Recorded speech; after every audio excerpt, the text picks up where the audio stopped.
হুর মানে কি? যে সমস্ত নারীকে আল্লাহ তাআলা জান্নাতে সৃষ্টি করেছেন তাদেরকে বলা হয় হুর। জান্নাতের রমণীদের আল্লাহ তাআলা জান্নাতি পুরুষদের জন্য উপহার হিসেবে রেখেছেন। আল্লাহ তাআলা তাদেরকে জান্নাত প্রাপ্ত পুরুষদের সাথে বিয়ে দেবেন, ফলে তারা স্বামী স্ত্রী হিসেবে চিরকালের জন্য জান্নাতে বসবাস করতে থাকবে।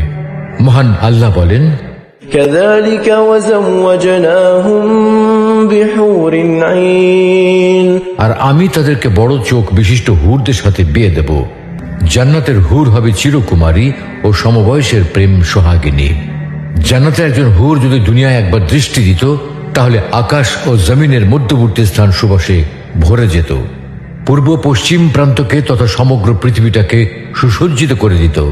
প্রতিটি চোখ সব জিনিস থেকে দৃষ্টি ফিরিয়ে তার দিকে চেয়ে থাকত এবং সৃষ্টিকুল আল্লাহর প্রশংসা ও বড়ত্ব বর্ণনা করত।